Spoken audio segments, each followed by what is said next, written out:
Ang 100 dirham ng bansang Libya. Yan po ang topic na pag-uusapan natin. Pagkatapos lang po ng aking maiksing intro.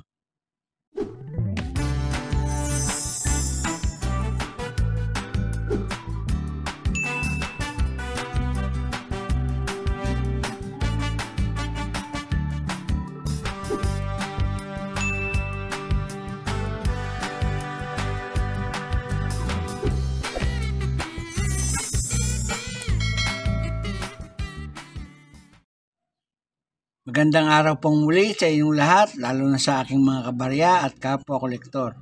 Sa lahat ng senior citizen at mga silent viewer, maging sa mga kaibigan natin dyan, magandang araw po. Meron po tayong coin dito ngayon. Ang 100 dirham ng bansang Libya. Pag-usapan po natin. Sa harapang bahagi po ng baryang ito ay makakita tayo ng isang taong sandatahan na nakasakay sa kabayo. Yan po ay tinatawag nilang armored soldier.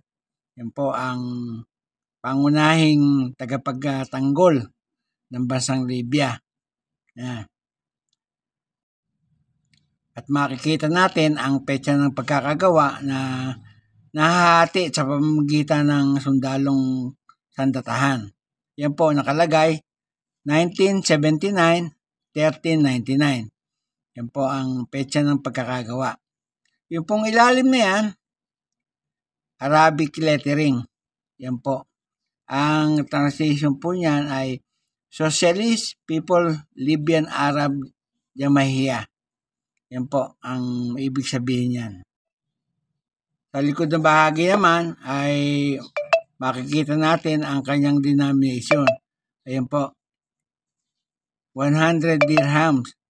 Tapos po may dalawang red na design sa gitna. Sa gitna ng isang square at isang diamond. Square yung isa sapagkat nakahiga at nakatayo yung isa diamond kaya ako nasabi. Yan po. Meron din pong Arabic lettering. Yan na nakapaikot. Yan nga po ay 100 dirhams. Yan. Ang edge naman niya ay reeded. Yan po, makikita nyo.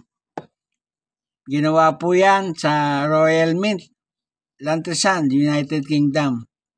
Nagpapagawa po sila ng coin doon magbuhat 1968 hanggang sa kasalukuyan. Yan nga pong barya na yan ay nanggaling sa bansang Libya. Ang panahon kung kailan ginawa yan ay Jamahiriya. Yan, 1977 hanggang 2011. Standard circulation coin po yan. Ang taon sa kanilang kalendaryo ay 1399 at sa Gregorian calendar ay 1979. Yun po ang tama. Sa Islamic calendar, 1399. Sa Gregorian calendar, 1979. Yan po. Ang value po ay 100 dirham. Ang currency po nila ay dinar. Magbuhat po ng 1971 hanggang sa kasalukuyan. Ang composition po niyan ay copper nickel. Tumitimbang po ng 8 grams.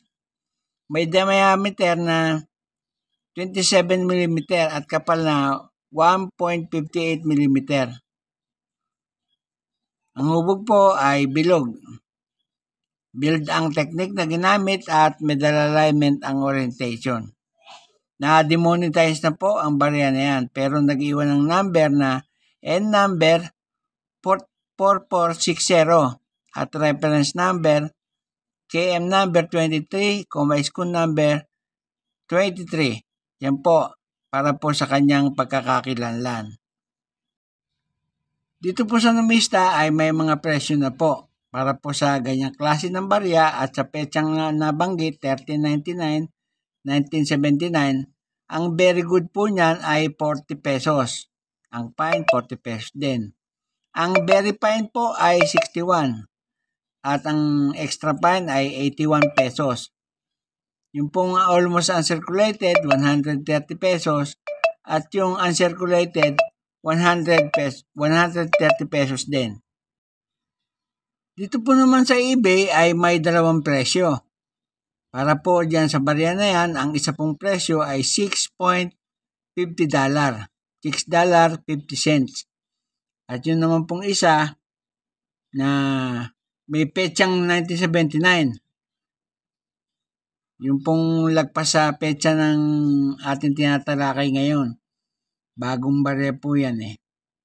$35. Sa inyo Miss Corner naman po, para po sa 1979 din, €10.95. €10.95. Yan po ang presyo sa kasalukuyan ng 100 dirhams ng bansang Libya. Yan po lamang at wala nang iba. At bago ako tapos sa aking content ngayong araw, ating gawi, nais ko pong pasalamatan ang lahat ng aking manonood. Lahat ng aking kapwa kolektor, kapwa kabarya. Salamat po sa inyo at shout out na rin po sa inyo. Sa lahat po ng senior citizen at mga silent viewer, labis akong nagpapasalamat sa inyo. Maging sa mga kaibigan natin dyan, salamat po ng marami.